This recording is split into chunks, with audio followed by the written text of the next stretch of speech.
Good morning, ladies and gentlemen. I'm starting a new video today because I want to talk about the 5 things I want from next-gen shooters. The first thing on my list that I actually want from next-gen shooters would be devoted map editors. There are a few games nowadays that actually have very diverse map editors. Halo 4 and Halo Reach actually come to mind. Back in Halo 3, Bungie did something very innovative where they actually put like a full-fledged map editor in there.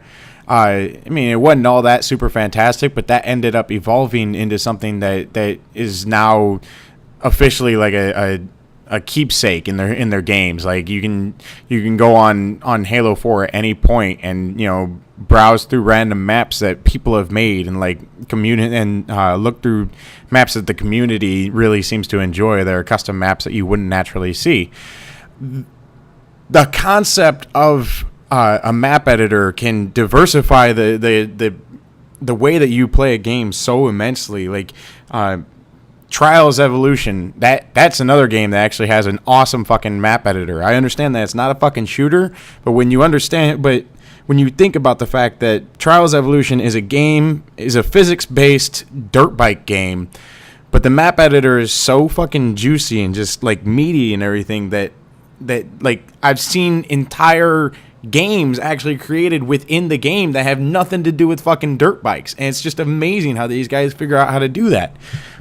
When it comes to shooters, you can use that same sort of innovation and creativity to like take a game like Domination or Capture the Flag or one of these normal shooter things, and you can turn that into an entirely different thing. I can't think of anything that comes to mind, but I mean, you can create an entire new game types and like these unique experiences that you wouldn't naturally get just by playing the default games or whatever. I guess that's enough about number 5. Number 4. One thing that I really, really, really want to see a greater focus on teamwork. One of the most popular formats for shooters nowadays is this arena style shooter. Like I'm showing you a video right now of me playing Black Ops 2. An arena shooter is a fast-paced game where what you do doesn't necessarily affect how well your team does. Like I'd really love to see a very diverse multiplayer experience that your teammates have to rely on you doing well, like you doing a job well in order for the entire team to win. Battlefield 3 has a really, really cool idea with that, where like they have the scout, the engineer, the medic, and the support class, and all 4 of those classes have very distinct roles. Like the support class, he's a heavy gunner, like he's supposed to create cover fire and everything. The scout is supposed to be fast, agile, has a sniper rifle, can take out long distances, and can call out bad guys for the rest of his team, and so on and so forth. The problem is that I'm not sure if it's just specifically because of them being played on consoles, but it seems like console shooters don't adapt to that teamwork aspect. It really, like, most games that you'll play on consoles seem to be every man for himself, and like I don't know, most people don't seem to be bothered by that. Personally, I think multiplayer games are a lot more fun when they're literally fucking multiplayer. Like when you jump into a game and you're working with your friends in order to fucking win. Like normally I don't even play these multiplayer games unless I actually have a friend playing with me.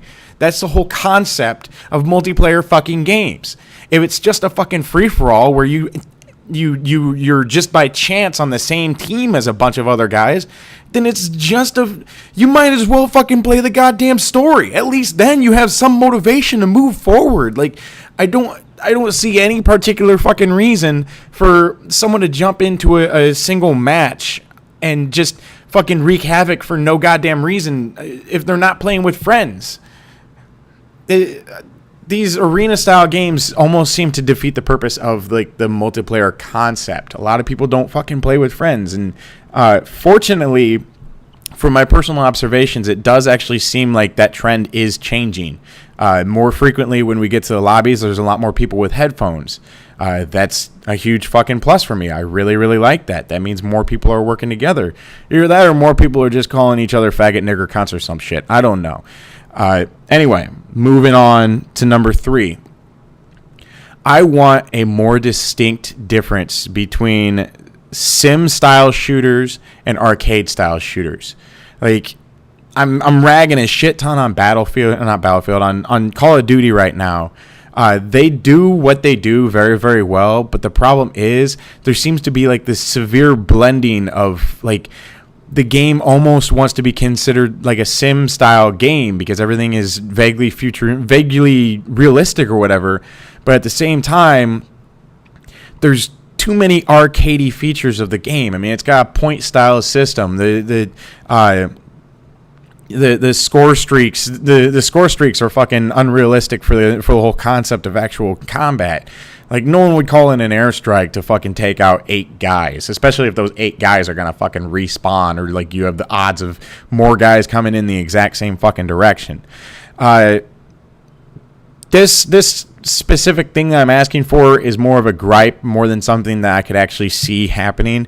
But I would really actually like to see sim-style shooters like Arma 2 and some of those like slower-paced, like realistic, no respawn sort of games taking off. I think it'd be really, really cool. And with the sort of equipment that they're putting into the next-gen systems, I think that those games could be excessively successful. That was a lot of S's right there, and I'm really, really sorry. My mouth is actually starting to go retarded. I don't know. It's something that I'd like to see. It's something that I'd like to see, but I don't particularly expect that to really happen. I actually expect most of these games to become more arcadey, more outlandish, and just more way over the top. And the whole concept of like a sim style game is really gonna fucking go by the wayside unless you're a PC gamer. In which case, you have the opportunities to play those games pretty often. Number 2. I want to see a more distinct difference between servers. Like, I want to be able to get onto Xbox Live at any point, and I want to be able to choose what kind of game that I want to get into. Whether if I want to get into a tournament style game, or whether I want to get in with more competitive players, or if like maybe there would be like party servers where it's just guys with microphones that are getting fucking wasted on Friday night and they want to have some fun, The problem that I see with it is that I understand that there will be a lot of people that will try and exploit the party servers in order to boost their scores or whatever. And in that case, like, with as popular as online multiplayer really is, like I could see that it could be justified that they'd add more moderators into the servers just to make sure that no one's going in there and taking the game too fucking serious or whatever. But I want to see that separation because I'm severely tired of like getting into games and end up getting fucking owned by one dude that's going 42-3 in a game that has a kill cap of like 75. At the same time, if I do want to get serious, I don't want to get into a game where it's just me getting 45 fucking kills and dying 10 times, I'm running out of time in this video, so the last one that I want to say is there was talks recently of free-to-play servers. I'm all about seeing free-to-play servers, but the last thing that I want to see is pay-to-win.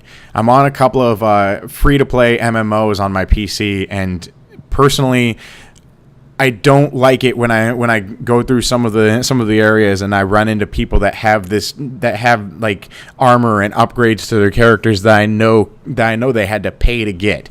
I don't want to see pay to win because online shooters are competitive enough, and I can only see putting a pay to win option into these games making a severe disadvantage for people that want to play casual games. You can literally fucking murder a market if you insist on putting away for competitive players to get some sort of extreme edge. Like, I like the leveling system that they're putting in a lot of games nowadays, and I think they should keep that and stay the fuck away from pay to win. I've seen so many fucking games on PC that have gone the pay to win route, and it just ends up being inaccessible to anyone that wants to get on there for free. So, This is just my opinion. These are 5 things that I thought of over the course of an evening one night. If you have any ideas of what you would actually like to see in the next gen shooters, go ahead and send me a message. You know, if I actually get any fucking feedback on this, I might actually make a response video, and I might actually talk about some of the things that people have said. Either that, or maybe I'll actually bring in a guest and we can actually fucking one-on-one communicate about it, and, you know, like, whatever. Anyway, I hope you guys enjoyed the video. Like it if you did. Subscribe to my channel. I'll be posting more videos whenever I can. Until then, you guys have a very nice day.